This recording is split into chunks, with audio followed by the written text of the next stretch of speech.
Hi, I'm Sarah Cowgill. Joining me today are Graham Noble, Dave Patterson, John Clark, and Michelle White. And this is the Conservative 5, Liberty Nation's online TV news program. On today's episode, Crash Into Me, President Trump celebrates 1 year around the sun of his second term. We discuss in He's Only Just Begun. Sometimes you got to ask yourself, are you feeling lucky, Minnesota progressives? As Governor Tim Walz and Mayor Jacob Frey hold their ground in a safe space, chaos has enveloped the Gopher State, and there will be some spicy talk in suicide vest, progressive American style. And does the USA think adding Greenland to the list of U.S. responsibilities is a good idea? We'll mull that over in Trumpzilla antes up on Greenland. In another episode of Just for Fun, Volume 86 will round out the program. All this and more coming up in this edition of the Conservative 5. And, Michelle, if you want to cheat, that's fine. We don't care.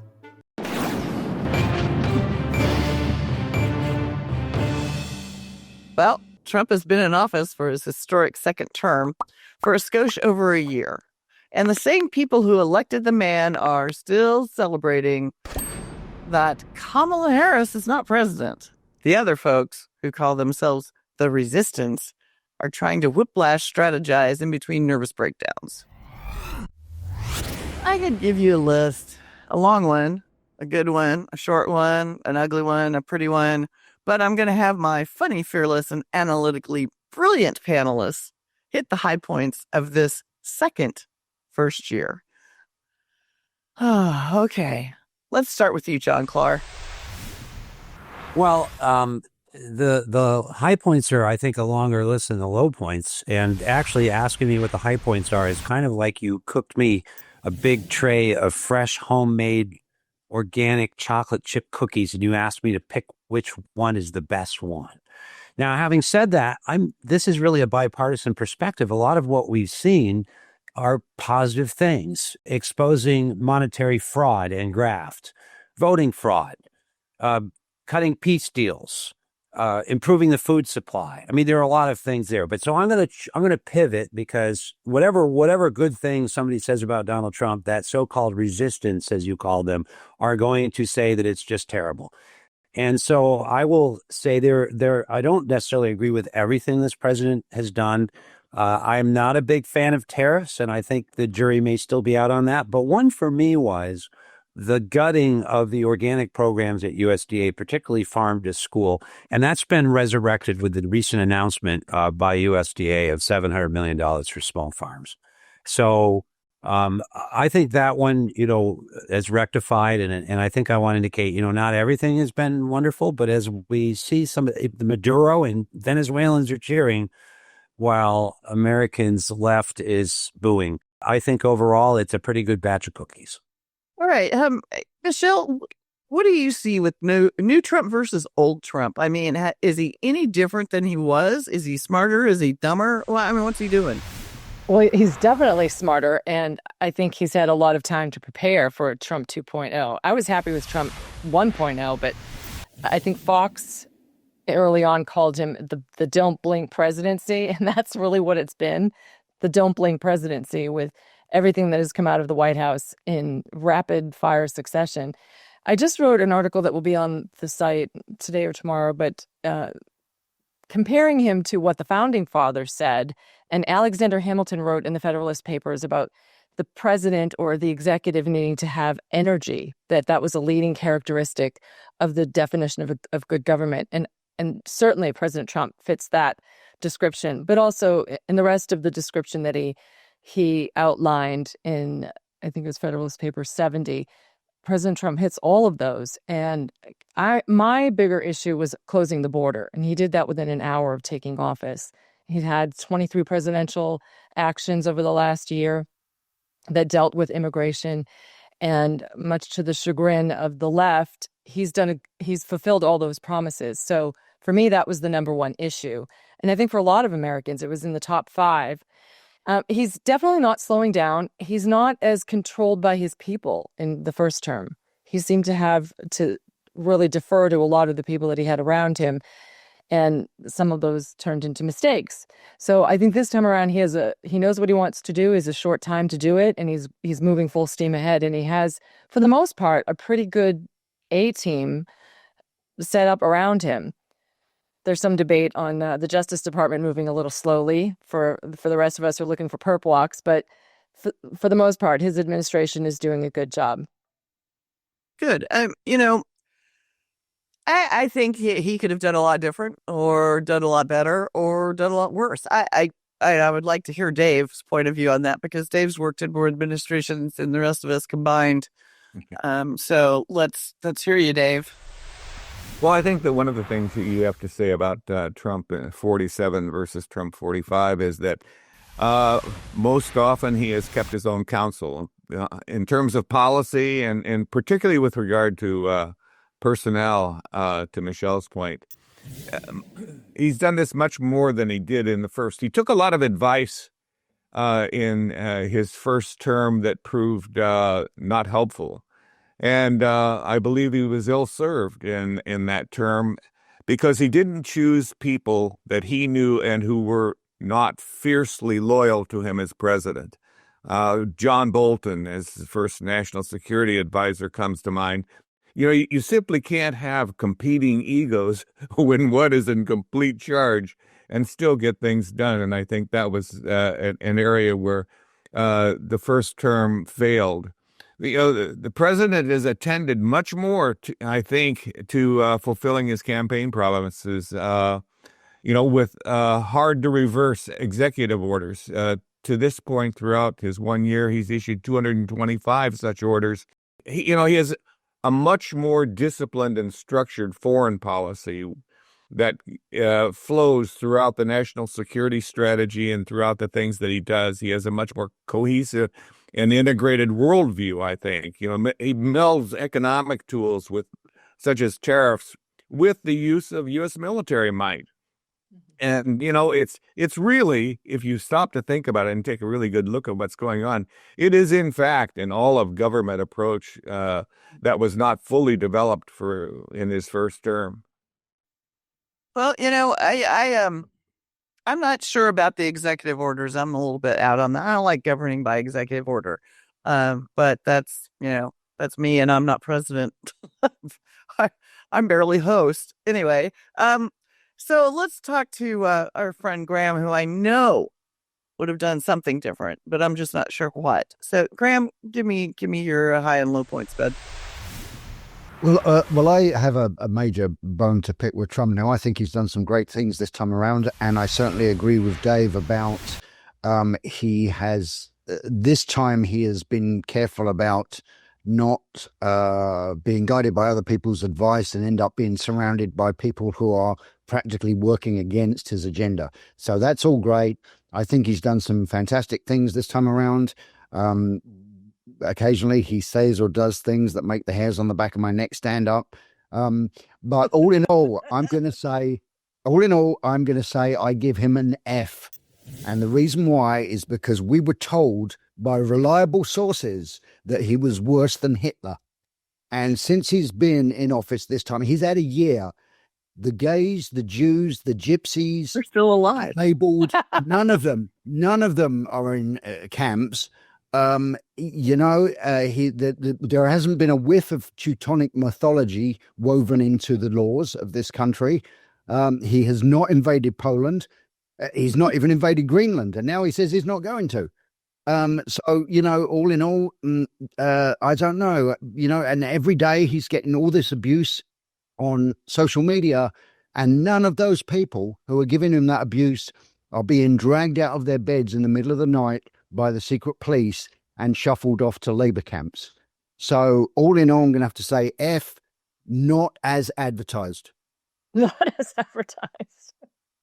Okay, so I think we all have, something that's bothered us. And obviously Graham's is interesting as it goes.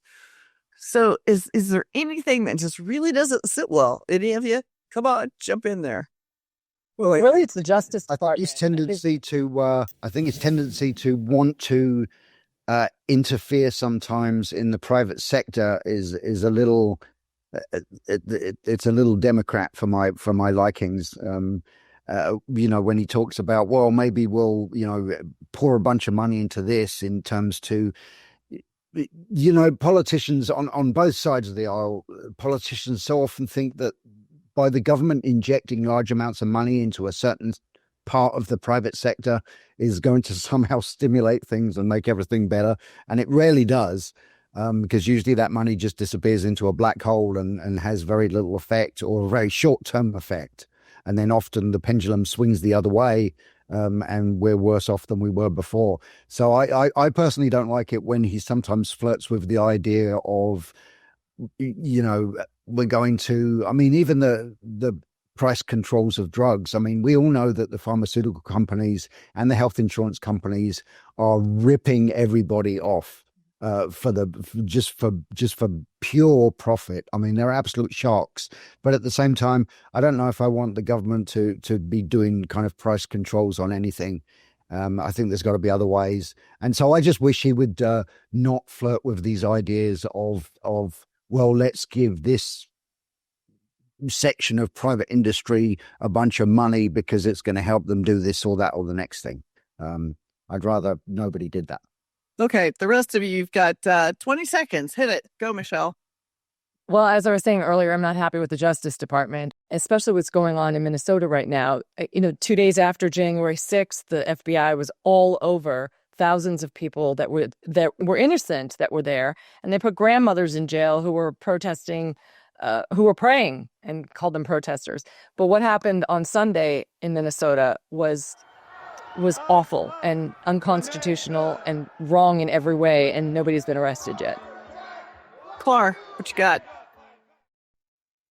Well, I agree with all points, though I'm not unhappy that he isn't a Nazi. But I do agree with Graham, on meddling economically. I don't think we need refund checks. I think we need to pay down our national deficit before we start giving ourselves a pat on the back, which is inefficient. I guess I also didn't like his unnecessary, gratuitous comment about Rob Reiner when he passed. But other than that, I still like the cookies. Yeah. Okay, Dave, you're gonna. Well, I have just a few seconds. I have to tell you that some of his early comments about invading Greenland caught me by surprise, and I think he could have done well by not raising the level of rhetoric quite as much. But his overall sense about Greenland is absolutely true. It is absolutely strategic in every respect, and I think Secretary of the Treasury Besson said it best when he says, "We don't outsource our national security." Nice. Okay. Well, I didn't hear that one. Happy anniversary, President Trump. Liberty Nation News has its eye on every move you make. Sounds a little stalkery, but, that's who we are. And, of course, we will report back to all of you. Thanks for watching.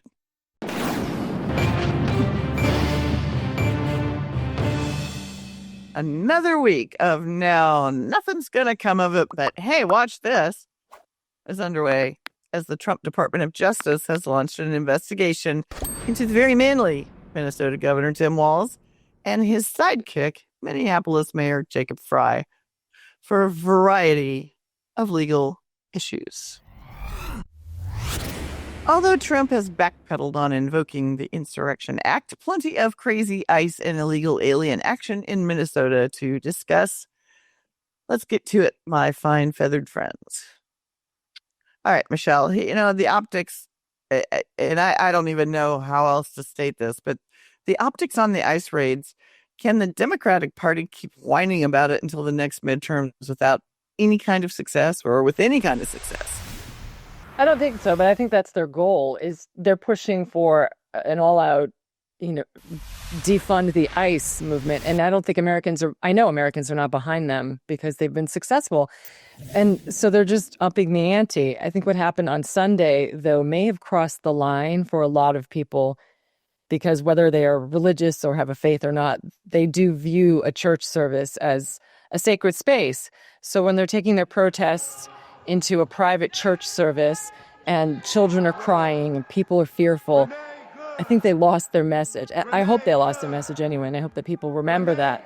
But that's their goal, is to make people hate ICE, move to defund ICE, and keep that drum going until the midterms. But I think it's going to backfire. I hope it's going to backfire, because they're all, the DOJ going there is going to uncover all of that. The fraud that has been going on for years that they're now going after. They should have investigated that years ago. How much Tim Walz knew about it, how much he looked the other way, but then also how much they're involved in stoking the fire of all this anger for enforcing the law. I think that's why President Trump came to the presser yesterday and was showing these mugshots of some of the most horrendous offenders that ICE is taking off the streets. 24 times convicted. I can't imagine anyone who would support keeping them. One had 24 convictions. There was one that he read off that had ties to Hezbollah. Many of them were murderers. We can't forget Laken Riley and Jocelyn Nungare and all the other girls who were raped and murdered brutally at the hands of illegal aliens. So ICE is getting the bad rap, and I think he's trying to turn the message around because the media is not doing it. The media is not reporting the good news of ICE. They're only reporting the bad. The media, the mainstream media is not even reporting on what happened Sunday. Right. Really. Right. Right. And I read a story this morning in the Washington Examiner where some of the reporters were complaining about his presser yesterday. Oh, you don't want to see mugshots of murderers who are now behind bars? You don't want to hear about the people that we got off the street? Should we release them to your neighborhood? I just couldn't understand how anybody would be complaining about that. But they were making snide comments. But their job is to take that information, and he shouldn't have to come out and give a presser specifically on that. I don't know enough about the Insurrection Act, and I don't even want to go down that road. So, Dave, was it a smart move for Trump to ease off of those? Yeah, I think so. I think that he has exercised the appropriate amount of restraint, not to deploy active duty or National Guard troops to deal with the rioting in Minneapolis. I think that is that was a smart move because, quite frankly, when you do that, the first thing that the media does is to make comparisons between the uniformed military in Minneapolis, for example, and what has gone on in Iran, or pick your favorite really bad country, and they try to make a comparison between the two, and they don't recognize the nuances of law enforcement versus brutality. As I said, the undisciplined media hype would cause the public believe that the Insurrection Act is unprecedented, but the fact is it's not. We've talked about this on previous programs. 13 presidents have invoked the Insurrection Act, and that's including the progressives' darling Woodrow Wilson, who put down a labor strike with troops, and of course Franklin Roosevelt, who quelled the veterans riot, which was really, you want to talk about brutal. So the unrest in Minneapolis has not reached the level of violence that I think would prompt sending troops. The number of ICE, Border Patrol, FBI, and other law enforcement personnel seems to be sufficient. And where the efforts, in my view, of the FBI and the Treasury Department should be is to find the source of the money that backstops the professional rioters and cut it off, and then you'd see how little enthusiasm there might be on the streets. And Bessent has said he's going to do that. So, yeah, he has. But it's one of those things. It's a ponderous process to do those kinds of things, and it's not easy. They don't wear professional rioter uniforms that say, yes, I support with my money professional rioters.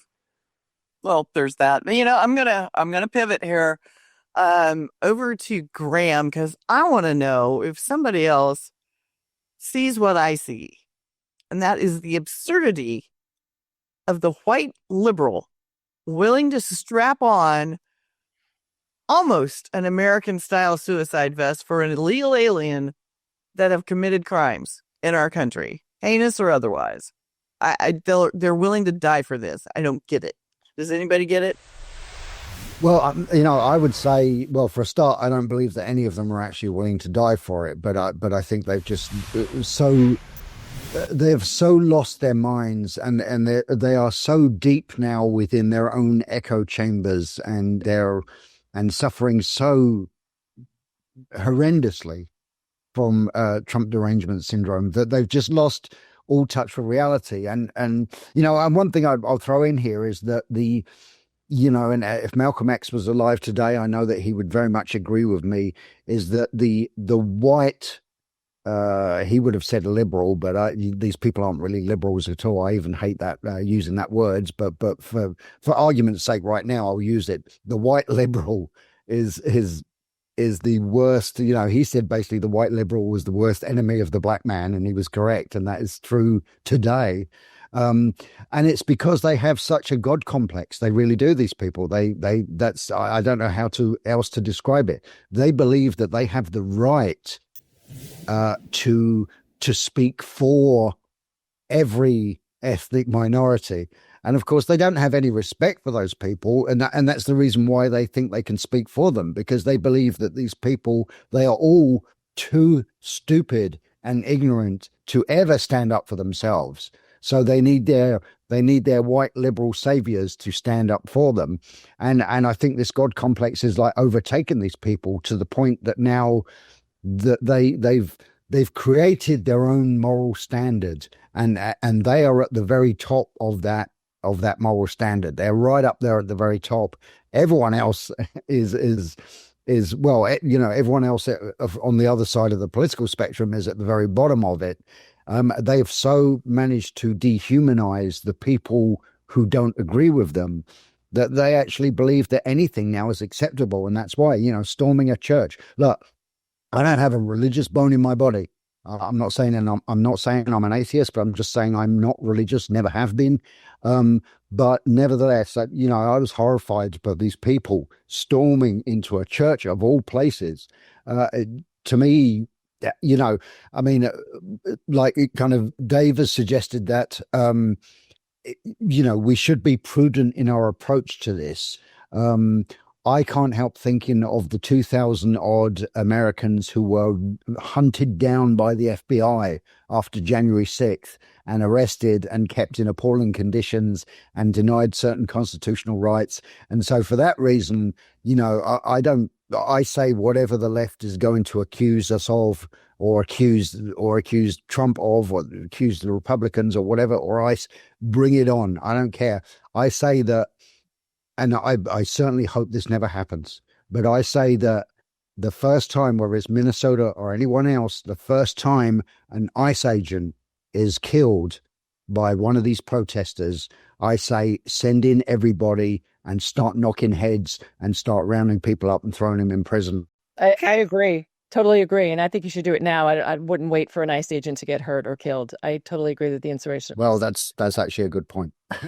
No, you kind of, I think what we're seeing is we're at a point where we're going to cross that line or not. And, Mr. Clark, even if the PR is bad now, and we're only going to see the other side of the narrative. So if it's bad now, how does the shooting of that young mother who tried to run an ICE agent off the road and her, I think it was her wife, was filming it all, which is ridiculous. But the bad PR is being associated with Trump. How does he get past that? I think he ignores it. It's not even journalism. It's propaganda, whatever PR stands for. It's propaganda redo. They just keep pushing out the same false That's messaging. what it stands for, Clark. What's that? Yeah, no, it's not, but it should be, because I think more and more Americans are actually fleeing from the fraud of the mainstream media. This is not Walter Cronkite. And, I have to say I love being on this panel because this is a good example. Everyone had some really strong remarks here. And And I agree with Michelle, and it actually riled me up about why Minneapolis is the front line. And by the way, Graham, I think Malcolm X said that the white liberal uses the black man as a political football. And I don't think they're going to get in the end zone. They can keep pushing all their PR they want, but I think they're actually just losing viewers as people can watch the actual footage. And I think Dave's right that restraint was right. I think that as a lawyer that the president he has set it up, he is well within the law for the Insurrection Act, but that would just feed that PR machine as, oh, look, he's a Nazi. Actually, he obeys the law. Actually, he's going to leave at the end of everything they say about him is false. And I'm just amazed at the capacity for human beings to believe complete falsehoods. And including with Renee Good, the mother who had abandoned her first two children, as far as I can see. And what does that have to do if you're a mother or have stuffy furry bears in your glove compartment? Because I practiced criminal law for years, and this entire system has transformed from a pro-protect victim to a pro-criminals are victim system. Funded with Soros and others.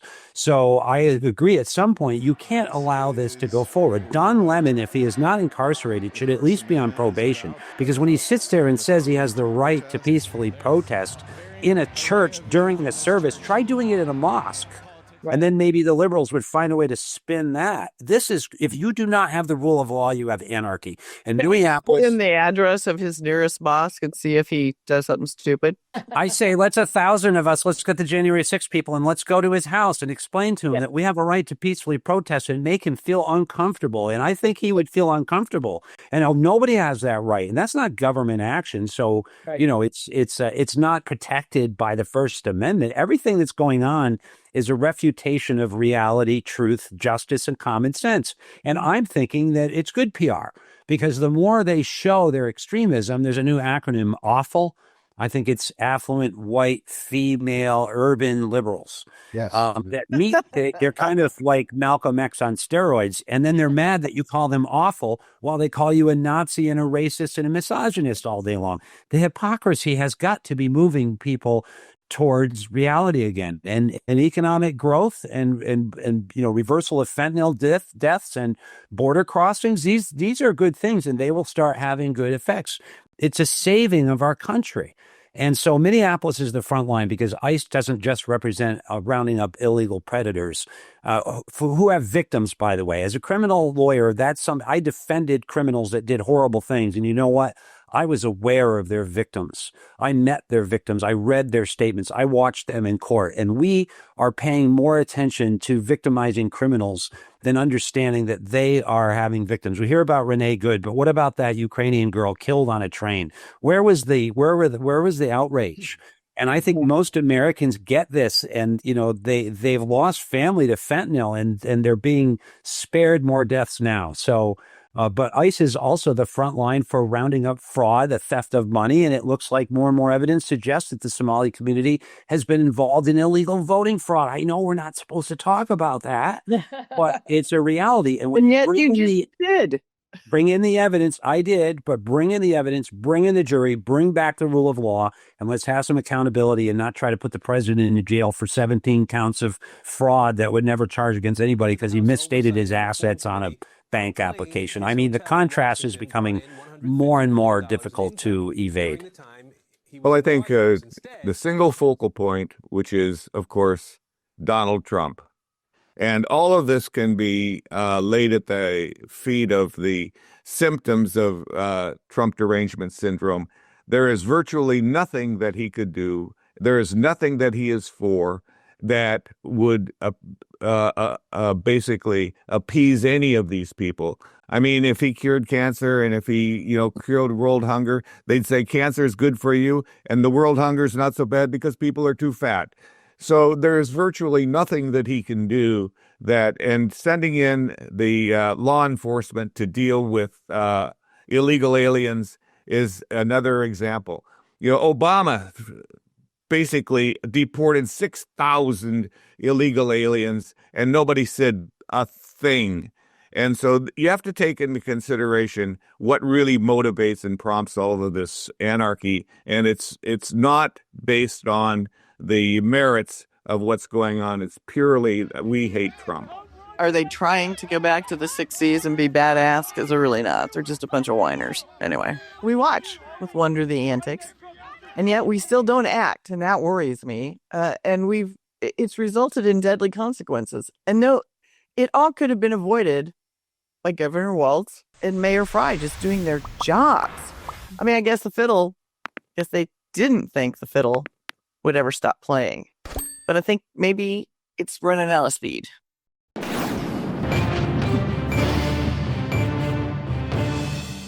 Greenland, an island whose largest private industry is fishing.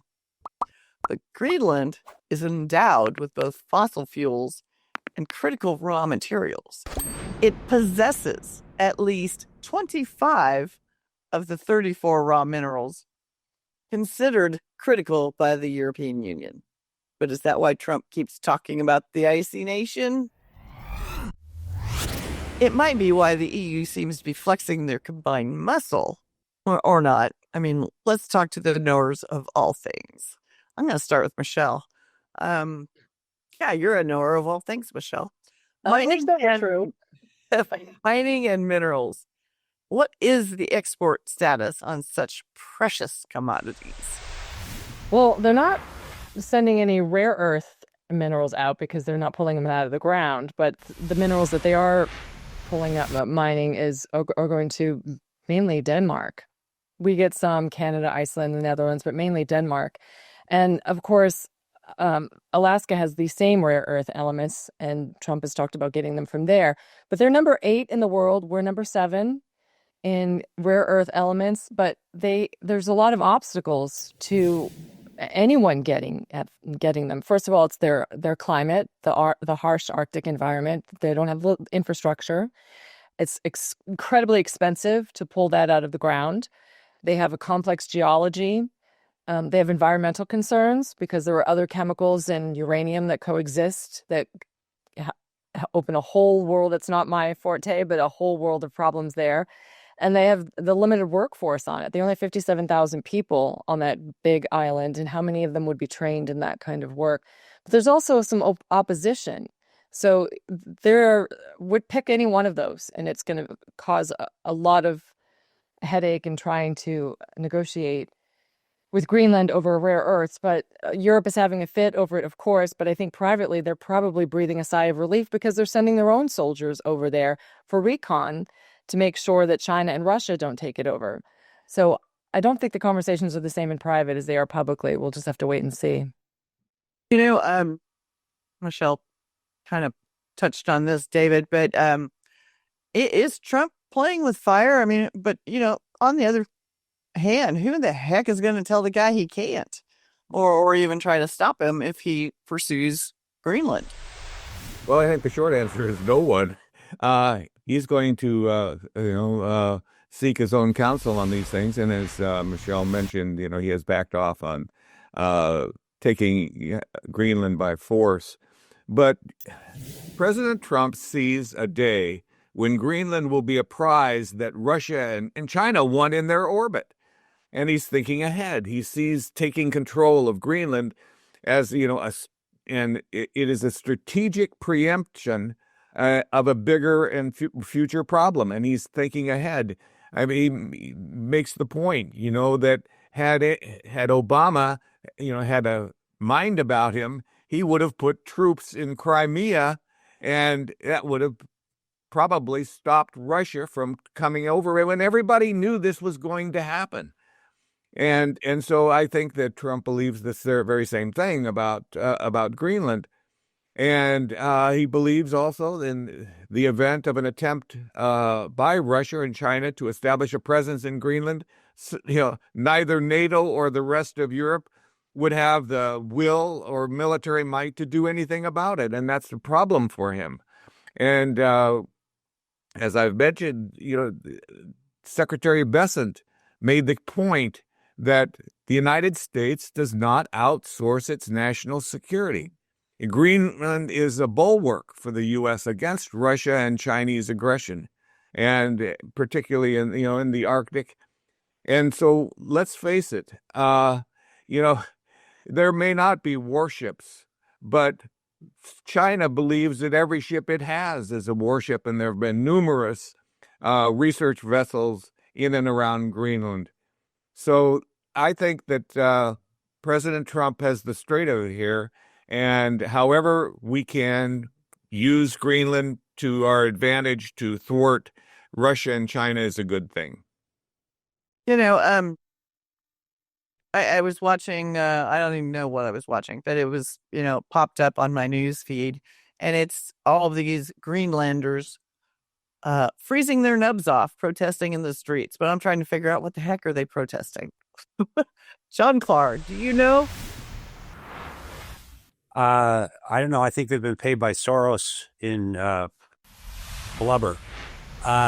Yeah. So, well, if you look at the demographics, so really, I know why they don't want to be bought by us or me. Well, I want to point our viewers to, if they haven't seen it, to Dave Patterson's excellent survey of this from a military defense and national security perspective in Liberty Nation on January 21st.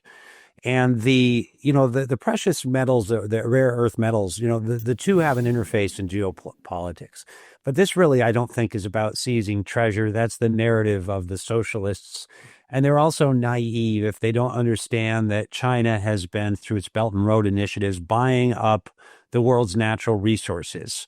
It's a soft war, right? So likewise, Trump, if we bought out Greenland, it's like the Louisiana Purchase for today. And I read an interesting Substack that dovetailed with Dave's point, which is it was about how if you played Risk, this was a board game that was very popular back in my day, and you were America, Greenland was an essential asset. If you had Greenland, then that was about a third of your defense, and you could focus on conquering the world. And my point here isn't that Trump wants Greenland to conquer the world. It is imperative for us for a national security, asset, and that we can get without invasion or colonizing. We can reward the people there. We can do it through soft diplomacy. But increasingly, part of the backdrop of this is we can't trust NATO. NATO expects us to foot all the bill for their defenses while they clamor for war, and they're not going to protect our flank. And so, as Dave points out in his article, we perhaps need to have a foothold there to have our missile defense systems up so that we can actually protect ourselves from a China-Russia collusion in the Arctic, or alliance, let's call it, not a collusion.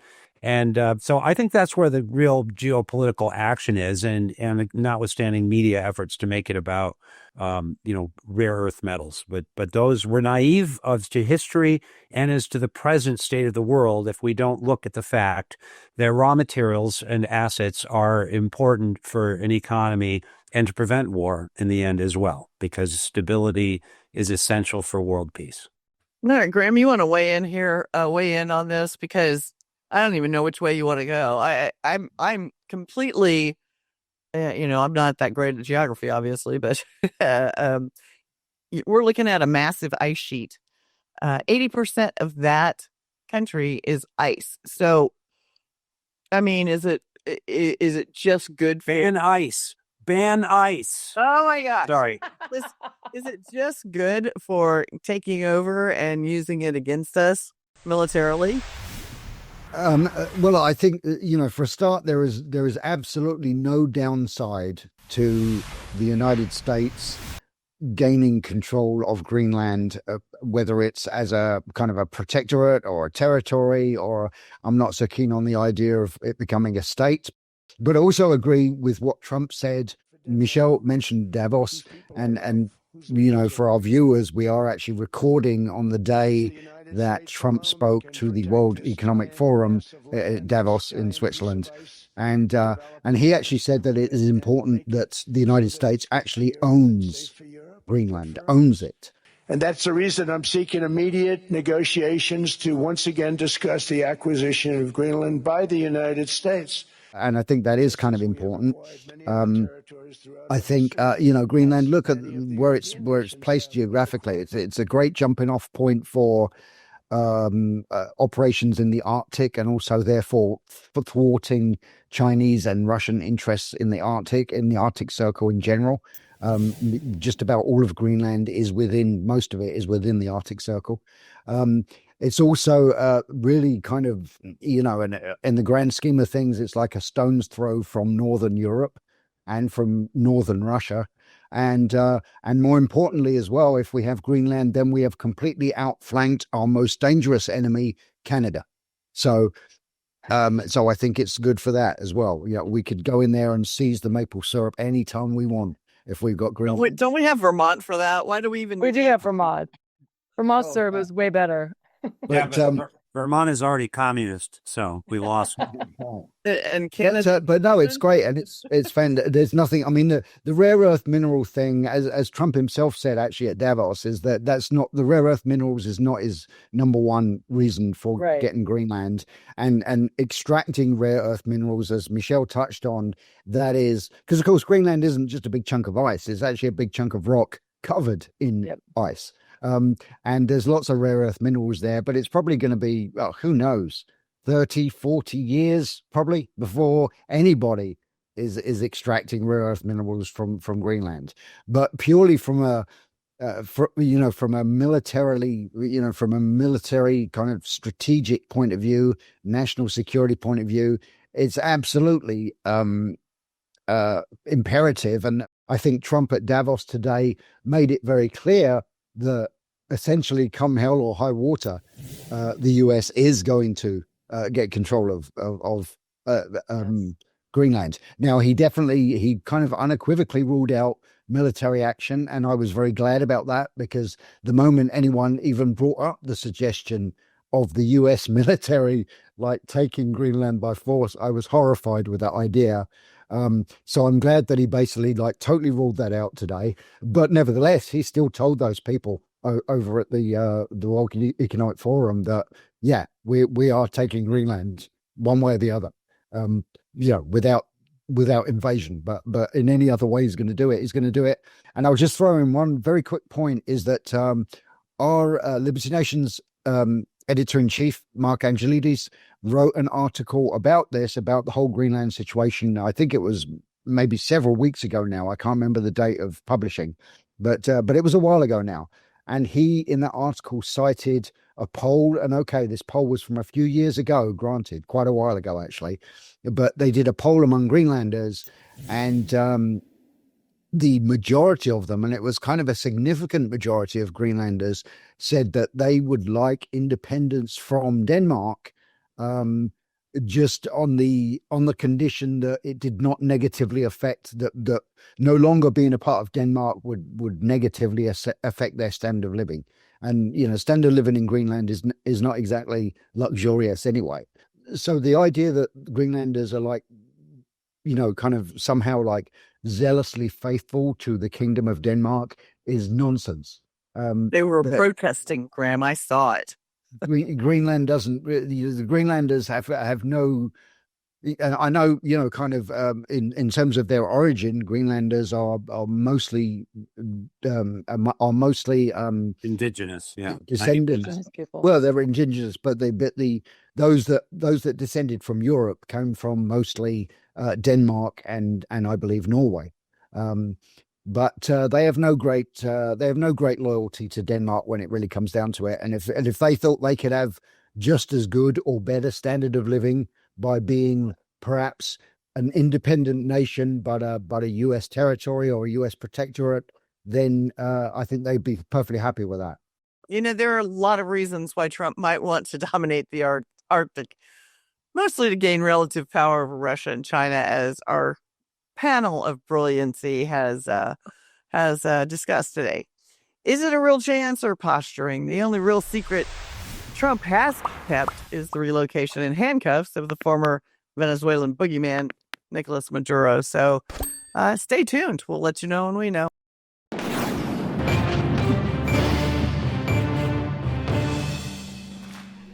It's that moment you've all been waiting for.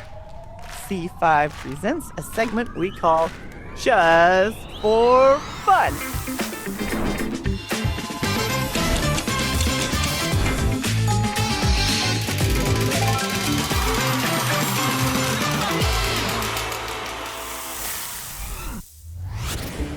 We are rolling with an oldie but a goodie, adding a random twist, trivia, by the decades. Everybody ready? I know you're not because you're ignoring me, but you know. Ready when you are. All right. Some of these are multiple choice. Some are you better just know it. And if you don't know it, you can't be on the show anymore. And I don't know. Some of them are just weird. So here we go. And just call it out. If I don't start reading answers, just call it out. If you know it, call it out. And does anybody have a pen that can take down the scores? Because that was the one thing I don't have at my desk today is a pen. Anybody? Anybody? Pen? Grab a pen and a pad. I have one. Okay, Michelle. Are we still recording? All right, Yeah. you know. You Yeah, got me. absolutely. And, Michelle, if you want to cheat, that's fine. We don't care. I'm not going to cheat. I mean, well, you can't you can't cheat for yourself. If you want to cheat. I don't cheat, ever.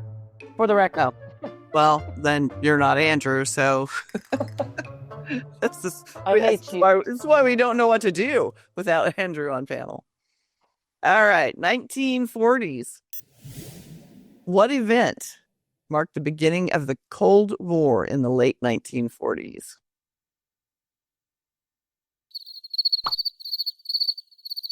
In the late 1940s. Well, it must have been the commencement of the building of the Berlin Wall. Not in the 40s. But 'Cause that's what I was thinking, because that wasn't built till the 50s, was it? Oh, but you're close. 60s. This division of East and West Germany? Still getting closer. Good gracious. What It's all fired. was it?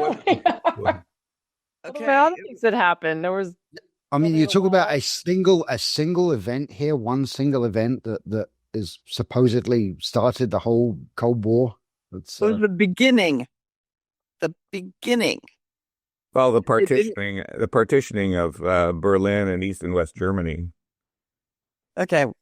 I'm just gonna say it and you guys can argue with me. The Iron Curtain.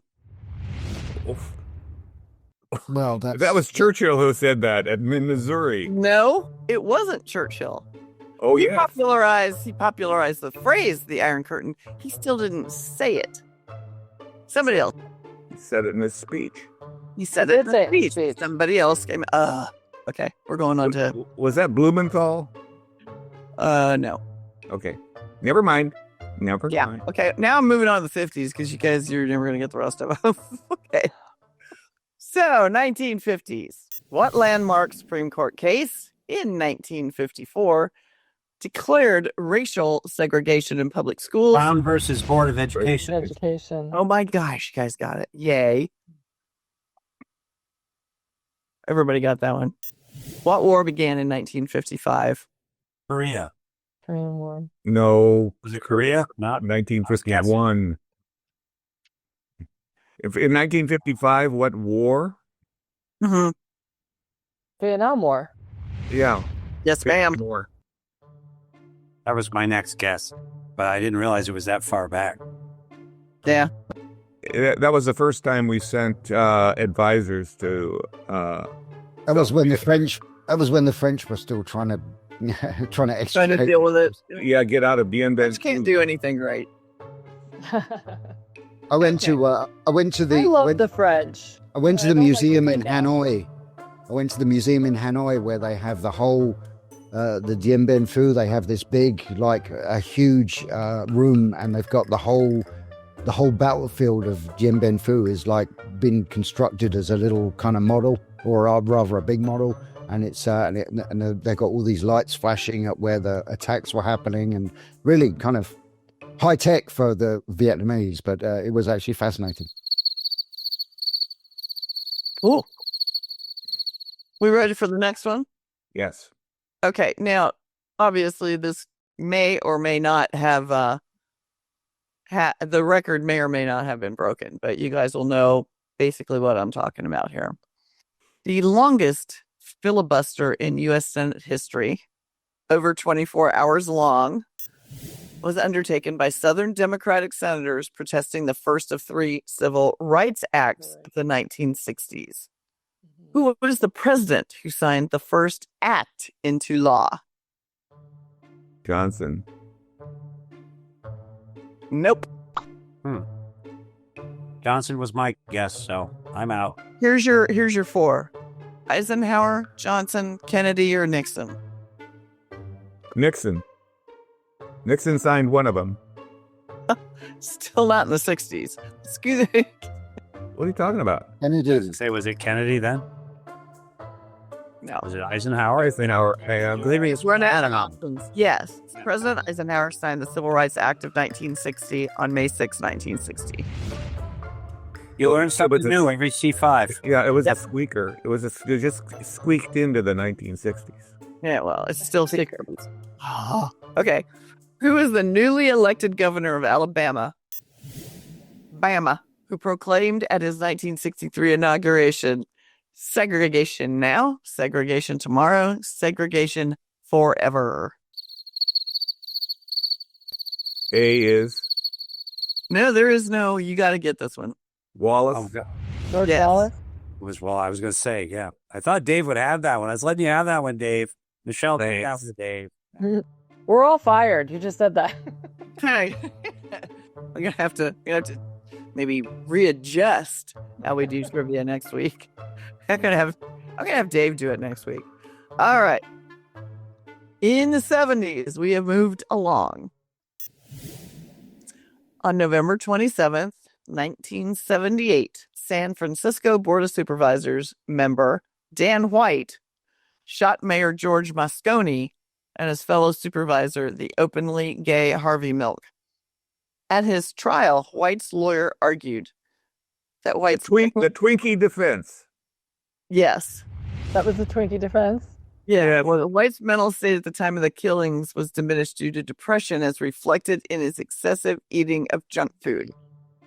Oh, I smell an article there. I want that one. Particular. These are freaking funny. The little not just any junk food, but Twinkies. Twinkies. That's McDonald's insane. motivated manslaughter and blame it on the Burger King. That bacteria and rats will not eat. Yeah. Exactly. Yeah, because it's got a shelf Well, life about 300 years. All right, this might be hard for you guys. I don't know. Maybe not. Might be the ones you get are the tough ones. In 1974, the intoxicated chairman of the powerful House Ways and Means Committee was involved in a sex scandal, in which his companion... gosh. What? I just said, oh my goodness. His companion, Argentinian stripper Fanny Fox, I can't believe this is real, jumped into Washington's tidal basin after their car was stopped for a minor traffic violation. Who was this once powerful man? You got four options: Henry Scoop Jackson, Wayne Hayes, Wilbur Mills, or Wilbur Mills. Wilbur Mills. Wilbur Mills. Yeah, it was Wilbur. Wilbur. What a boy. Okay, here we go. I don't care who's winning. I don't think any of you all are winning. So I don't think any of us are winning. I don't either. I think Dave got 3, but Dave and John are tied. Okay, on August 5th, 1975, President Gerald Ford issued a posthumous presidential pardon to this man based on character that has been an example to succeeding generations, making the restoration of his citizenship an event in which every American can take pride, end quote. Which historic figure received the pardon and return of his citizenship? Ready? A. There's no A. Well, you have multiple choice, don't you? Yes. Richard Nixon, Julius Rosenberg, Benedict Arnold, or Robert E. Lee. Robert E. Lee. You got it, girly. I got 1. Well, it's okay.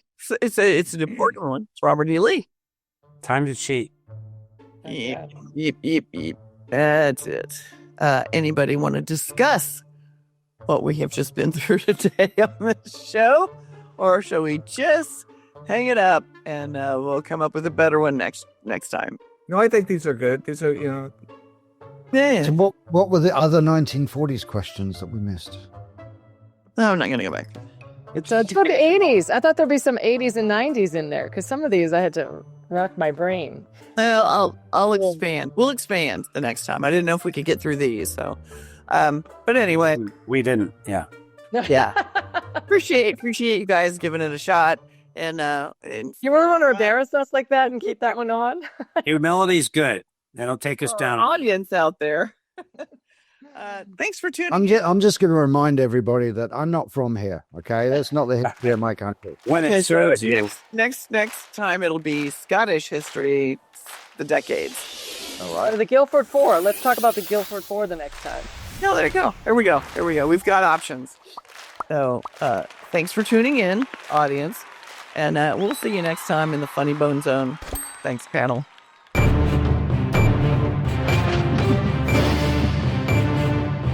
That's it for our Conservative 5 panel today. Check out our other C5 shows and segments on your favorite video platform, YouTube, Vimeo, Rumble. We are on them all. As well, Liberty Nation News has its own Roku channel where you can see all of our TV productions. And stop by to see our new aggregate polling operation, The Public Square. I'm your host, Sarah Cowgill. Thanks for joining us today to get your fix of free thinking and free speech at libertynation.com.